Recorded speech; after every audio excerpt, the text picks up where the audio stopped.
Түз эфирде күндеми маалыматтык программасынан толукталган кечки чыгарылышы, аны менен тааныштырып, студияда Кундуз Кенжебаева, саламатсыздарбы?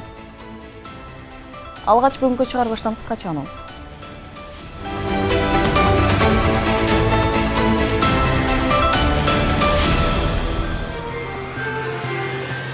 Жер төлөдө 4 баласы менен өмүр кечиргенине өлкө жетекчилерине кайрылуу жолдоду. УКМК Ала Бука районундагы чек ара кызматынын 8 кызматкерин аткезчилиги көмөктөшкөн деген шек менен кармады.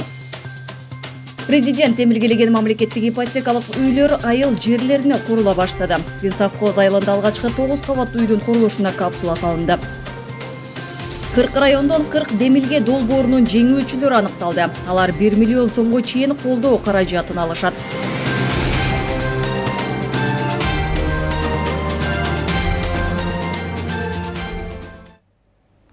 Президент Садыр Жапаров Кытай Эл Республикасынын төрагасы Си Цзиньпинге өлкөнүн Ганьсу жана Цинхай провинцияларында жер титирөөнүн кесепетинен көптөгөн адамдардын курман болгондугуна байланыштуу көңүл айтуу телеграммасын жөнөттү.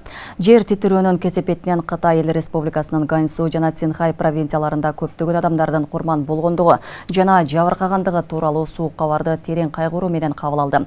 Кыргыз Республикасынын элинин жана жеке өзүмдүн атымдан курман болгондордун үй бүлөлөрүнө, жакындарына көңүл айтам жана жабыр тарткандардын тез арада сакайып кетишин каалайм.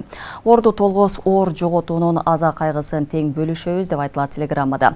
Белгилей кетсек, күн мурун Кытайда жер титирөөдөн 100дөн ашык киши каза болуп, 400дөй адам жаракат алды. Reuters агенттигинен Кытайдын мамлекеттик басылмаларына шилтеме кылып билдиргендей, жер силкинүү түнкү саат 12лерде Ганьсу провинциясында катталып, 100дөн ашык киши каза болду. Коңшу Цинхай провинциясында да курмандыктар бар экени кабарланууда.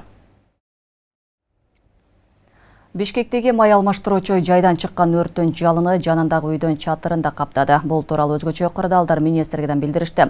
Өрт бүгүн саат 16:24 чектөөгө алынган, ал олонгон жалынды толук өчүрүү аракеттери көрүлүүдө. Жеринде 5 көчүрмөн эсеп жана кризистик кырдаалдарда башкаруу борборунун штабы иштеди.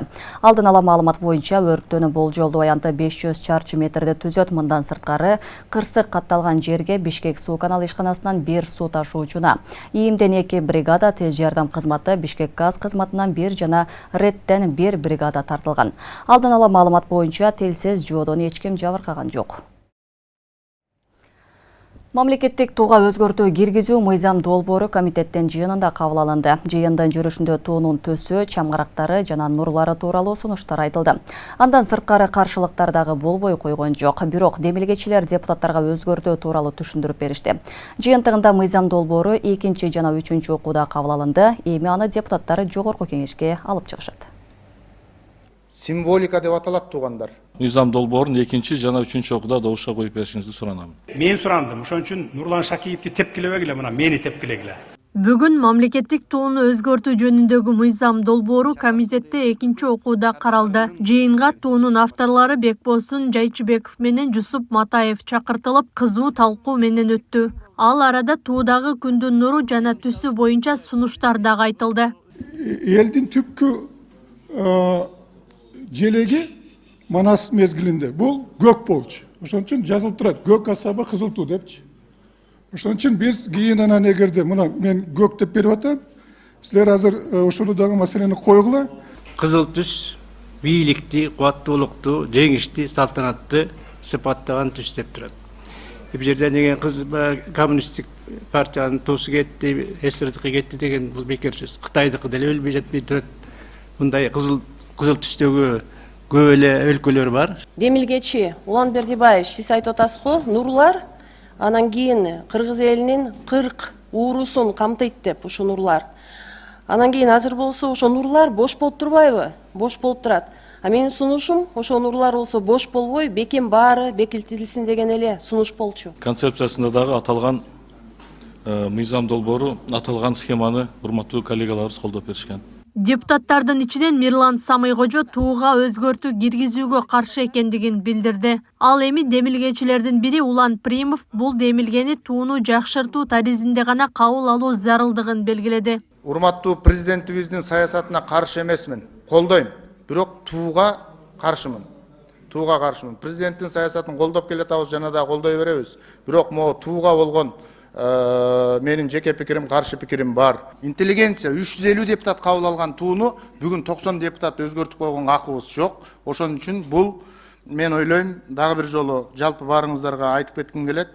Бул референдум аркылуу эл чечиш керек. Каршы пикирлер да бар, колдоп аткандар да бар. Керек болсо тууну башынан өзгөртүш керек деген, түп тамырын өзгөртүш керек деген да сунуштар келип атат. Бирок биз бүгүнкү күнү ошол болуп аткан азыркы туунун жакшыртуу, толуктоо маселесин гана карап атабыз. Ошону бир туура кабыл алсаңыздар.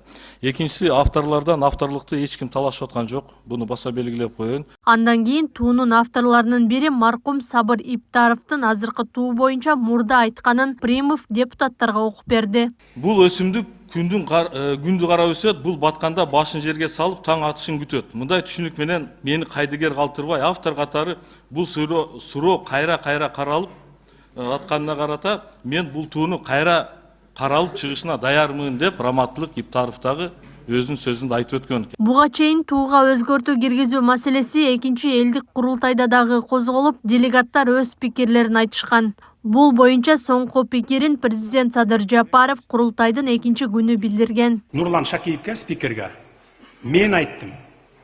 Нурлан, ушундай болуп атат. Эми желекти мындай оңдоп түзөтүү киргизүү менин компетенцияма кирбейт. Жогорку кеңештин компетенциясы. Авторлорун чакырып, көрүп, кеңешип, балким ушул күндүн нурун кичине түздөп, анан баягы боз үйдүн түндүгүн бир 4кө көбөйтүп койбойсуңарбы деп мен сурандым. Ошон үчүн Нурлан Шакиевди тепкилебегиле, мына мени тепкилегиле.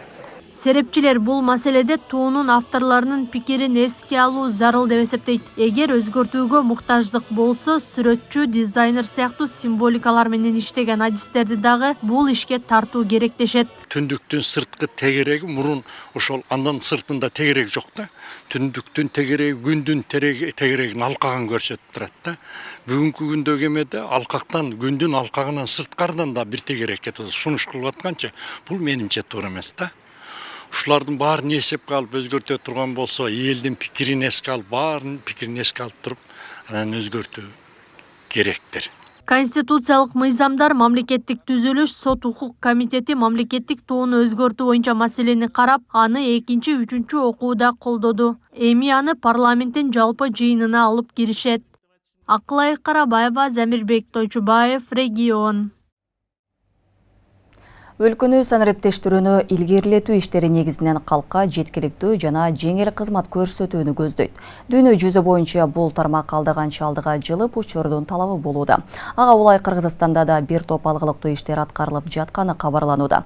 Учурда санариптөө өнүктүрүү министрлиги санариптештирүүнүн бир топ долбоорлорун ишке ашырган.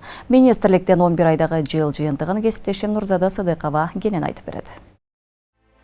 Кыргызстанда TikTok тиркемеси азырынча жабылбайт. Маалым болгондой, буга чейин аталган тиркеменин жабылаары айтылган эле. Мындай чара балдардын адеп ахлактык тарбиясына терс таасирин тийгизип, психологиялык саламаттыгына зыян келтирүүчү маалыматтардан коргоого багытталганы кабарланган. Ал эми өлкө аймагында аталган тиркемени жабуу өтүнүчү санариптик өнүктүрүү министрлигинин дарегине 2023 жылдын августунда түшкөн.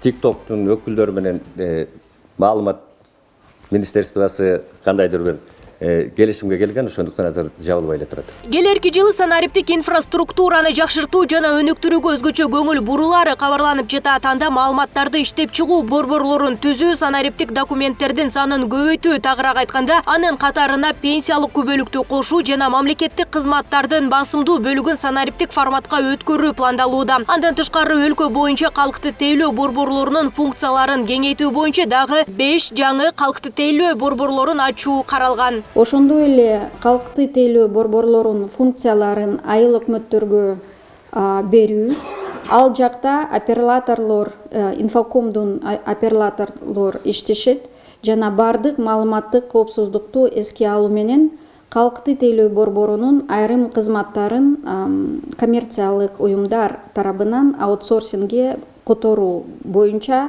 биз ушул долбоорду ишке киргизебиз.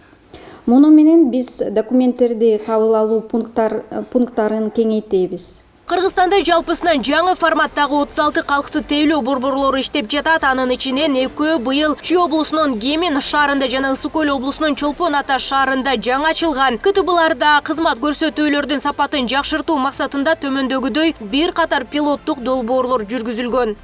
фронт офис жана бек офис документтерди кабыл алуу боюнча кызматкерлердин санын көбөйтүүгө мүмкүндүк берилди жана арыз ээсин чиновник менен байланышын жокко чыгарды. Бишкекте 2 калкты телөө борборунун иш графиги узартылды.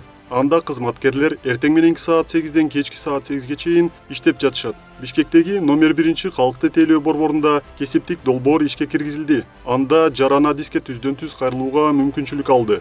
Түндүк электрондук кызмат көрсөтүүлөрдүн мамлекеттик порталында 159 кызмат жеткиликтүү. Жыл башынан бери портал жана мобилдик тиркеме аркылуу онлайн режимде 8 миллионго жакын кызмат көрсөтүлдү. Аталган портал аркылуу туулгандыгы, өлүмдүү транспорт каражаттарын кайра каттоо жана балага сүйүнчү жөлөк пул алуу боюнча онлайн кызматтар жеткиликтүү. Биздин жарандар түндүк тиркемесин 1,2 миллиондон ашык жүктүп алышкан. Жарандарга Кыргыз Республикасынын аймагында юридикалык күчкө ээ болгон 6 санариптик документтердин түрү жеткиликтүү.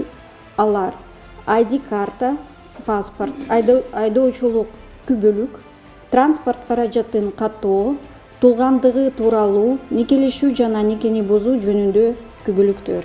Өлкөнү интернеттештирүүнүн алкагында 49200 километрден ашык аралыкка була оптикалык байланыш линиялары тартылган. Бүгүнкү күндө 128 калктуу пунктта интернет менен камсыз кылуу үчүн жаңы бөлүштүрүүчү була оптикалык байланыш түйүндөрү курулду. Ошондой эле долбоордун алкагында 2023 жылдын ичинде 792 мамлекеттик социалдык объектилер була оптикалык байланыш линиясына кошулду. Муну менен бирге министрлик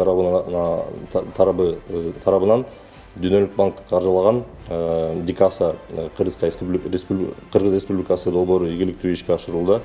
Азыркы учурда бул долбоордун алкагында 2000 километрден ашык була оптикалык линиялар тартылды. Кыргыз Республикасында электрондук коммерцияны өнүктүрүү жана жарандар үчүн ыңгайлуу шарттарды түзүү максатында Кыргыз почтасы, Озон жана Вайлбер сыяктуу ири маркетплейстер менен кызматташып келет. 2023 жылдын ичинде Алиэкспресс маркет аркылуу 9,9 тонна 120 миң жөнөтүүлөр, Озон маркети аркылуу 8,3 тонна 9361 даана жөнөтүүлөр ишке ашырылган.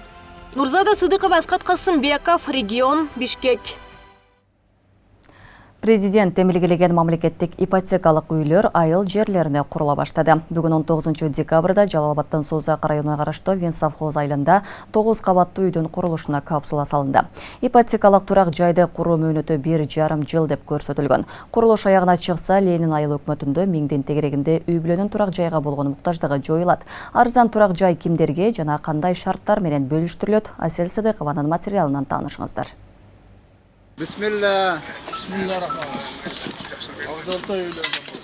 Жалал Абадта кезектеги мамлекеттик ипотекалык үйдүн курулушуна капсула салынды. Президент Садыр Жапаровдун демилгеси менен ишке ашып жаткан мамлекеттик ипотекалык программа айыл жерлеринде да ишке ашууда. Бүгүн 19 декабрда Сузак районуна караштуу Ленин айыл өкмөтүндө көп кабаттуу үйдүн курулушуна старт берилди.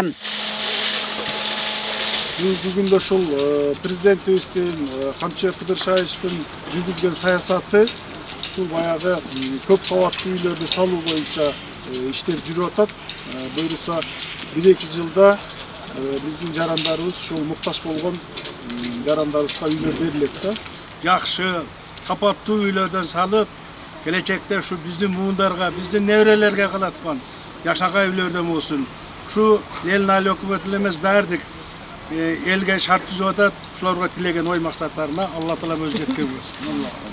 Ипотекалык үйгө айыл өкмөттүн Винсовхоз айылынан 2 гектар 60 сотық жер ажыратылган. Көп кабаттуу турак жайда жашоочулар үчүн бүт шарттар түзүлөт. Мында унаа токтотуучу жай, балдар ойноочу аянтча, үйдүн ички ремонту эске алынган.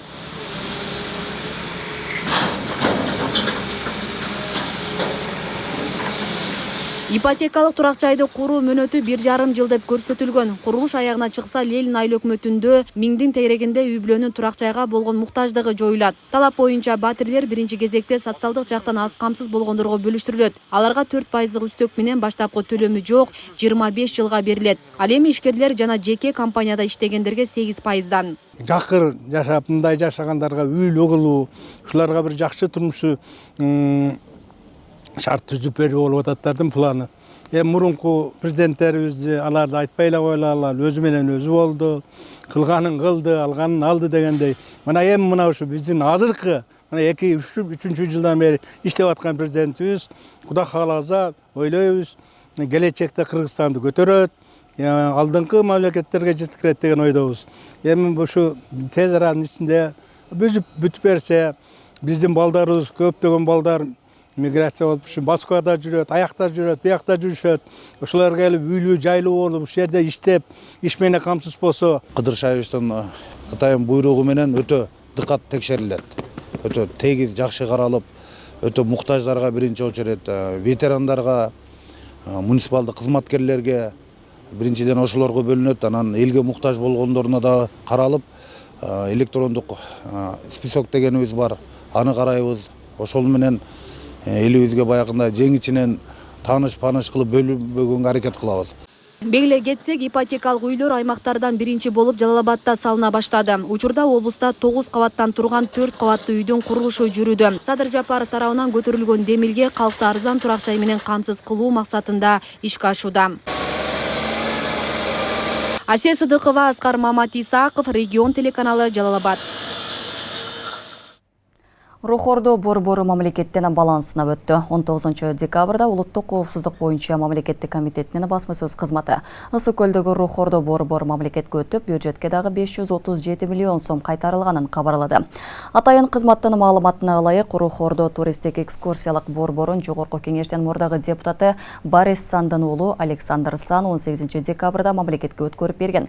Ал маркум Кримтөбөл Камчы Көлбаевдин уюшкан кылмыштуу тобу менен байланышы бар деген шек менен 21 ноябрда кармалып, УКМК ага кылмышка шериктеш болгон деген айып таккан. Александр Сандын адвокаты же жакындары акыркы окуялар боюнча комментарий бере элек. Рухордо Чолпон Ата шаарында Ысык көлдүн жийигинде жайгашкан ачык абадагы музей. Комплекс 10 чакан музейден турат, ар түрдүү кол өнөрчүлүк буюмдары, ондогон айкелдер жана жүздөгөн сүрөттөр бар. Министрлер кабинетинен салык мыйзамдарын реформалоо боюнча иш-чараларынын алкагында ошондой эле ишкерлерди колдоо максатында УКМК тарабынан Ош шаарындагы жана Ош областындагы соода базар комплекстеринин ээлери менен ижара акысын төмөндөтүү жана базардагы соодагерлерге тиешелүү шарттарды түзүү боюнча тиешелүү түшүндүрүү иштерин жүргүзүлдү. Жыйынтыгында ири базарлардын ээлери бул демилгени жакшы кабыл алып, өлкө жетекчилигин жана алар жүргүзгөн саясатты колдоого даяр экендиктерин билдиришти. Ош шаары боюнча 9 базардын кожоюн Кара Суу районунда 8 базардын ээлери. Өзгөн району боюнча 4, Ноокат районунда 2, Араван районунда 4 базар ижара акысын 20%дан 50%га төмөндөтүштү. Мен Турсуналиевич Шүкүр Турсуналиевич Ош облусунун Кара Суу шаарына караштуу Хонтаян базарынын жетекчиси болуп иштейм. Биздин азыркы күндө бизде 84 соода түйүнү бар, андан 25 соода түйүнү иштеп жатат. Аз болгонуна карабастан, ал акыркы кырдаалга байланыштуу өлкө башчысынын саясатын колдоп, 25 точкабыз иштегенине карабастан 30 жер акысынын 30%га төмөндөттүк. Мен Самиева Анипа Манасовна Кара Суу базарындагы Чыбы Жээнбекованын, Надыровдун, Адыловдун исполнительный директору катары сиздерге кайрылып кетем.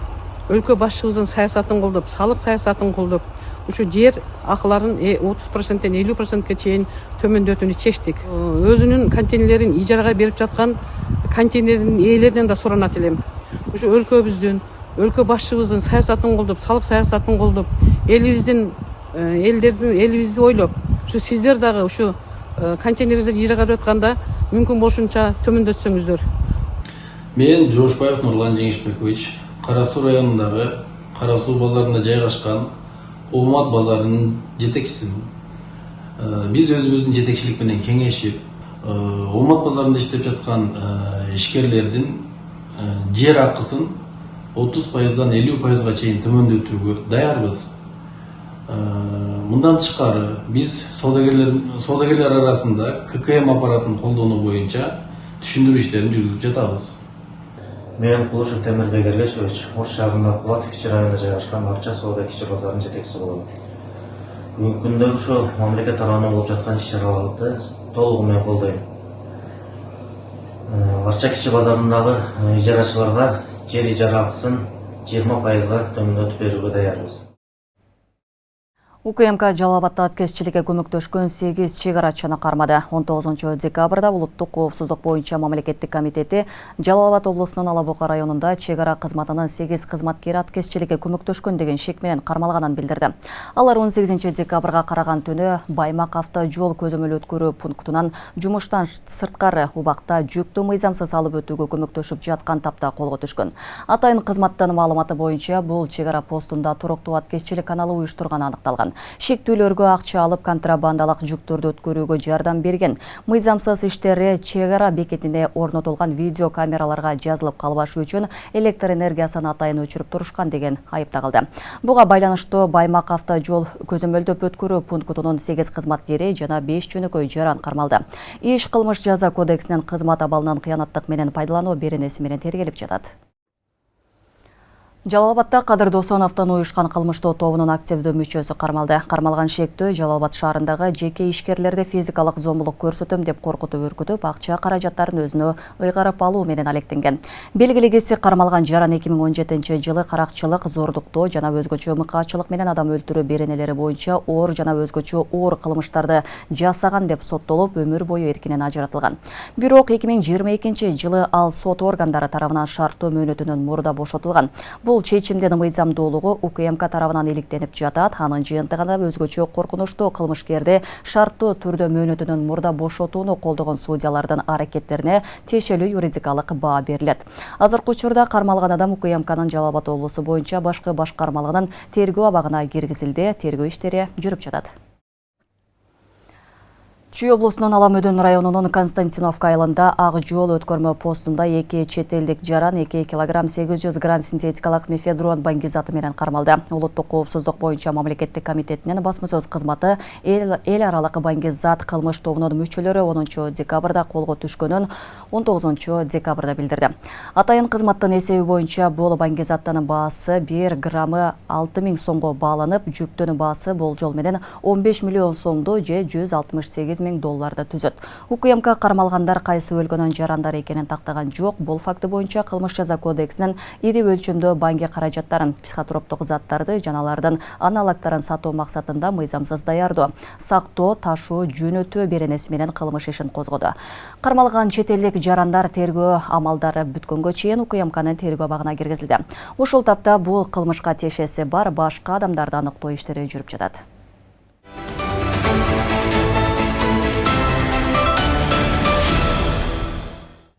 Бишкек шаарында жер төлөдө жашаган көп балалуу эне регион телеканалына кайрылып, жардамга муктаж экенин билдирди.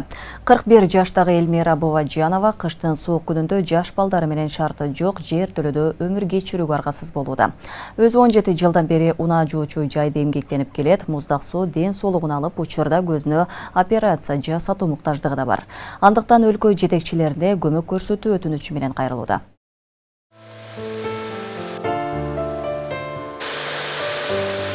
Эрте менен саат 8-де башталат жумушубуз. Эми клиенттер деген таза жуупсың, тияга калыптыр, бияга калыптыр деп урушуп кеткен күндөр болот. Эми кечирим сурап иштей беребиз, айла жок да.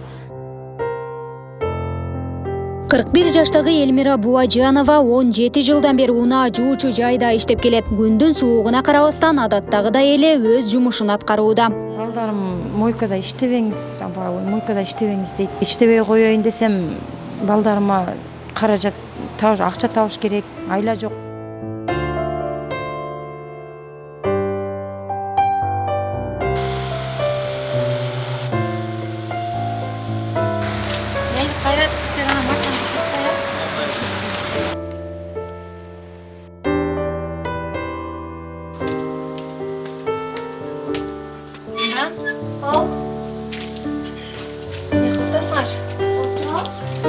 Таңдан кечке 4 баласын унаа жууп баккан эне кыштын күнүндө мына ушундай жер төлөдө күн кечирүүдө. Жолдошу менен 2 ажырым жолго түшкөн. Учурда балдарынын жоопкерчилиги өз мойнунда экен. 2007 көчүп келгенбиз бияка. Ал кезде күйөөм бар болчу. Анан шаарга чыгып, анан автомойка радиозүлгө келип, анан экөөбүз автомойка тапканбыз. Анан ортончу кызым боюмда бар болчу. Анан экөөбүз ушу автомойкада иштеп калдык. Анан эми балдар көбөйүп атат. Мен Россияга барып иштеп келейин деп анан Россияга кеткен болчу да. Кандай болду билбейм, экөөбүз чыр чатак болуп кетти да аябай эле. Урушуп анан ажырашып кеттик. ошол бойдон эле ошентип ошол күндөн бери эле мына балдарымды жалгыз багып келем да, автомойкадан иштеп. Каарманыбыздын тапкан акчасы күнүмдүк оокаттан артпайт. Жумушунун кесепетинен ден соолугун жоготуп, көзүнүн көрүүсү да начарлап кетиптир. Дарыланууга болсо каражаты жетишсиз. Автомойкада машина жууп иштегени менен күнүмдүк немеден ашпайт. Балдарымдын жол киреси мектепке, буларды мектепке күнүгө жиберем. Жол киреден ашпайт. Тамак аш кылабыз күнүгө. Күнүмдүк тамак ашыбыздан ашпай калып атат да. Биринчи учурда ошол эмем турат да, көзүм ооруган болуп атат да меники. Мына жашап аткан түтүкчөнү карап тамырларын кесип койгон дейт, майда тамырлар кесилип калган дейт, ошонун жаш көп чыгып турган болуп калган дейт. Эми буну мындай тартып тигиш керек экен да. Көп балалуу эненин жер төлөдөгү жашоосу да жарытаарлык эмес. Үй ичи суук, шарттар дээрлик жокко эсем. Эми жашоо шарты ушундай. Подвалга туш болдук. Подвал суук болуп атат азыр. Ушундай эле бир комнатада, бар жогубуз бир комнатада. Бүт жатаканабыз дагы, чай ичкен жерибиз дагы, идиштерибиз дагы бүт бар жогубуз ушу бир комнатадабыз да. Эми максаттарым ошол балдарымды эле путка тургузуп, буларды жакшы жашоого неме кылайын деген ниетим бар да. Булар мына тил билип, жакшы сабактарга окуткум келип атат буларды. Мени бир жакшы бир өйдөлөй турган балдар, кыздар болсо деп ойлойм да. Буажанова балдарынын кыялын орундатып, эл катары жеке турак жайлуу болуп, көзүн дарылатууну каалайт. Андыктан өлкө жетекчилигине жардам берүү өтүнүчү менен кайрылууда. Урматтуу Садыр Нуркожоевич, Камчыбек Кыдыршаевич, сизге кайрылуум себеби ушу жашоо шартым начар болгондуктан кайрылып атамын. Көзүмдөн операция болушум керек. Биздин турак жайыбыз ушул мына подвалда жашагандыгыбыз үчүн көп нерсеге жетишпей, подвал суук болуп атат азыр. Ошого сиздерден жардам суранат элем. Гүлдана Мумунова, Майрамбек Абдибелал уулу, Регион телеканалы, Бишкек шаары. Пенсионер баатыр энелерге берилчү кошумча төлөмдү 1000 сомдон 5000 сомго көтөрүү сунушталууда. Аталган сунушту депутат Камила Талиева демилгелеген. Кошумча төлөмдү көтөрүүгө тиешелүү тармак мүмкүнчүлүктөрдү карап жатканын социалдык фонддун төрагасы Бактияр Алиев билдирди. Учурда баатыр энелер пенсияны кошумча 1000 сом ала алышат. Бирок бул сума көп бала төрөгөн энелерден дары-дармегин алууга да жетпейт. Бул эми жакшы нерсе да, баатыр эне болуп атпайбы?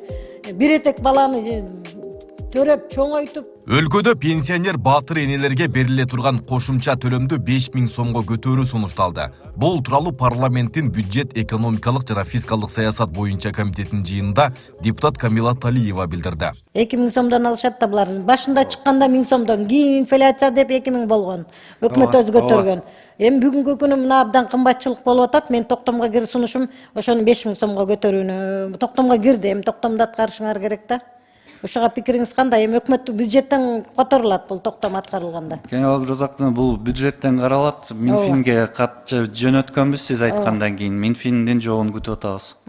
Себеби токтомго кирдик, ошонун аткарылышын биз эми көзөмөлдөйбүз. Силер ушуну колго алсаңар, мен ошол эле сунушум бар. Себеби баатыр энелерден абдан кат көп келген да. 2000 сом надбавка эмнеге жетет? Кээ бирлер эми мындай балдардын колун карап калып атпайбы? Жалал-Абад шаарында 169 пенсионер баатыр энелерге ай сайын 1000 сом кошумча берилип келет.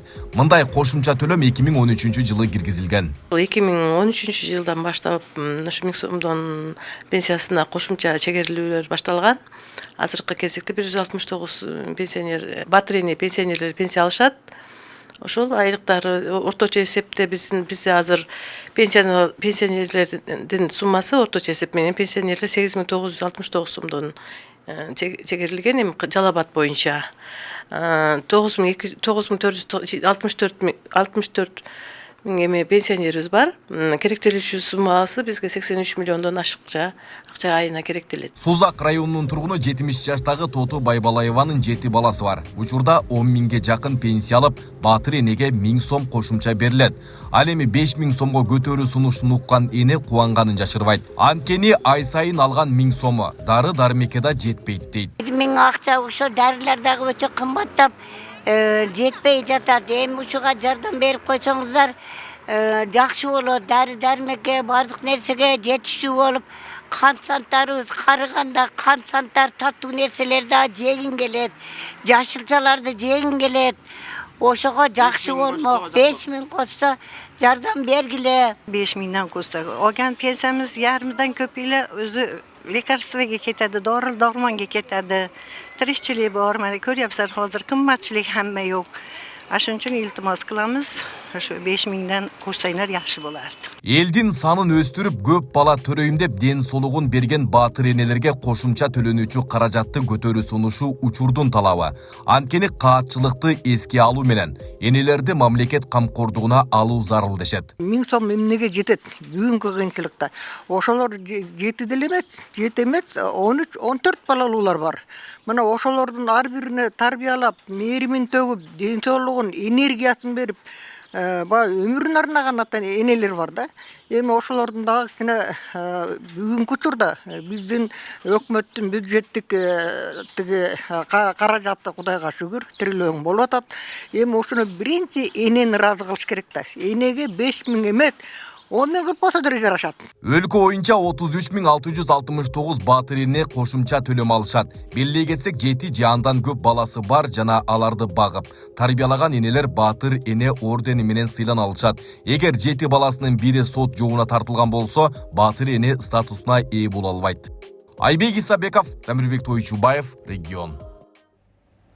Бүгін Бишкекте 40 райондон 40 демилге долбоорунун жеңүүчүлөр аныкталды. Жеңүүчү деп тандалып алынган ар бир инновациялык демилгени ишке ашыруучуларга 1 миллион сомго чейинки каражат бөлүнүп берилет. Аталган долбоор интеллектуалдык менчик жана инновациялар мамлекеттик агенттигинин демилгеси менен иштелип чыккан. Ал өлкөнүн аймактарын социалдык экономикалык өнүктүрүү менен илимди жана техниканы өнүктүрүүнүн артыкчылыктуу багыттарында инновациялык долбоорлорду стимулдаштырууга жана илгерилетүүгө багытталган. Кезинде мигрант болуп Москвалап жүргөн Ош облусунун тургуну Чыңгызбек Айтиев 3 жылдан бери Кыргызстанда булгарыдан жасалган бут кийимдерди өндүрүп, көлөмүн көбөйтүү менен алек. Ал иштетилбеген чылгый терини кайра иштетип, сапаттуу, экологиялык жактан таза бут кийимдерди чыгарып, дүйнөлүк брендке айландыруу максаты чоң, бирок аны каражат жагы кармап турат. Бар ушу бут кийим фабрикасына разнорабочий болуп киргем. 1-2 жылдын ичинде бут кийимдин сырларын өздөштүрүп эметкен директорубуз байкап калып, анан эле жетекчи кыла баштады. Ошентип өндүрүш жетекчиси болуп иштедим. 12 жылдай аралык иштедим. Анан бир 2 жылдай бут кийим боюнча билим алдым. Моделирование, дизайнирование, конструирование боюнча сырларын такыр өздөштүрүп, анан биздин Кыргызстанга келип өзүбүздүн бут кийим чыгаруу цехин ачып иштетип келаткан 3 жылдын жүзү болду. Мына ушундай аймактардагы инновациялык долбоорлорду ишке ашыруу максатында президенттин демилгеси жана Кыргыз өкмөтүнүн колдоосу менен өлкө ичинде 40 райондон 40 демилге долбоору ишке ашууда. Ал министрлер кабинетине караштуу интеллектуалдык менчик жана инновациялар мамлекеттик агенттиги аркылуу ишке ашырылат. Анда аймактардагы социалдык экономикалык жактан өнүктүрүү көздөлгөн. Аймактарга арналган негизинен ошо аймактардагы инновацияларды бүгүнкү күндө аларды каржылоо максатында бүгүн кандай ойлоп табуучулук бар, кандай инновациялар жолго салынып жатат, кандай долбоорлорду бүгүнкү күндө айылдыктар мындай эңсеп, өзүнүн баягы керектөөсүнө, мүмкүнчүлүгүнө жараша, айылдын шартына жараша инновациялык ыкмаларды колдонуу менен чечип жатышат. Биз ошол долбоорлорду колдоп жатабыз. Мына ушул эле долбоордун алкагында Ат Башы районунун тургуну да катышууда. Ал учурда койдун жүнүн кайра иштетүү жолу менен курулуш материалы катары колдонулуучу атайын жүн блокторду чыгара баштаган. Аталган кирпич 2 түрдө жасалып, үйдүн дубалын курууга жана анын сыртын жылуулоо үчүн пайдаланууга болот. Азыркы пескоблок, пеноблоктордон айырмасы жүн блоктор таза экологиялык материалдардан жасалат жана жылуулукту көпкө сактайт. Элдин 80-90% жана чийки кирпич менен эле тамсалышат да. Ошон үчүн биз ошол чийки кирпичти бир азыркы талапка, технологиялык шартка ылайыкташтырып туруп, жүн кошуп, бул жүн жылуулукту аба менен өткөрөт, кышкысын жылуу, жайкысын салкын болот.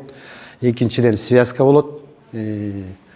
Анан буга дагы кошулмалар бар өзүнүн, жидкий стекло кошулат, акинин суюлтмасы кошулат, цемент кошулат.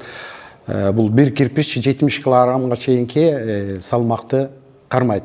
Өзү пресстелип 150 атмосфера менен пресстелип сыгылып чыккан курулуш материалы болот да. Жүзүн чыгып такталасыздар. Өткөн жылы аталган долбоорго инновациялык ыкмаларды колдонгон 98 катышуучу катышса, бул жылы 200дөн ашкан. Ойлоп табуучулардын ишин алгач, ведомстволор аралык комиссия карап чыгып, анын ичинен экинчи этапка тандап алынат. Экинчи этабына долбоор ээлерине Кыргыз патент тарабынан долбоор жазуу, бизнес план түзүү, инвесторлорду табуу, презентацияларды коюу боюнча бир топ окуулар акысыз жүргүзүлгөн. Андан соң алар инновациялык долбоорлорду комиссия алдында жактап, анын арасынан 8 долбоор тандалып, ар бирине 1 миллион сомго чейинки кайтарымсыз каржы берилет. Өткөн жылы бизде 8 долбоор жеңип алган. Бирөөсү жөнүндө айта кетейин, ушул мүмкүнчүлүгү чектелген баягы балдар, кыздарга ушул басып кетүү ыкмасын тездетүү максатында жасалган бир инновациялык долбоор болчу. Ал ошол прототиптерди жасап, бүгүнкү күндө ошо рынокко чыгып, ал жакынкы ошо Казакстан өлкөлөрүнө дагы рыногун кеңейтип сатып жатканын биз албетте кубандырат. Мындан сырткары кол протезин жасоо боюнча Таласта дагы биздин долбоор ишке ашты. Баткенде 2 долбоорубуз бар. Алайда ошондой эле Нарында, ошо тоо баягы чычырканактар жана башка мөмө жемиштерин дагы инновациялык ыкмалар менен мындай сунуштап атат базарга. 40 райондон 40 темилге 2022 жылдан 2026 жылга чейинки 5 жылдык долбоор. Жыл сайын 8 демилге колдоого алынса, 5 жыл ичинде 40 райондон 40 демилгени ишке ашыруу мерчемделген. Ошондой эле жаш ишкерлердин сунушу менен стартап долбоорлорду колдоо дагы каралган. Нурзат Көчүмкулова, Асхат Касымбеков, Регион, Бишкек. Регион телеканалынын күндеми маалыматтык программасын социалдык тармактардан көзөтүп барыңыздар. Ал үчүн Регион телеканалынын Facebook, Telegram жана YouTube каналдарына катталып, акыркы жаңылыктардан кабардар болуп туруңуздар. Ошондой эле Одноклассники социалдык баракчасынан дагы көрсөңүздөр болот. Кабарчыларыбыз тарабынан даярдалган жаңылыктар мына ушулар менен соңуна келип жетти. Түз эфирде Кундуз Кенжебаева болдум. Кайрадан эфир аркылуу көрүшкөнчө саламатта туруңуздар.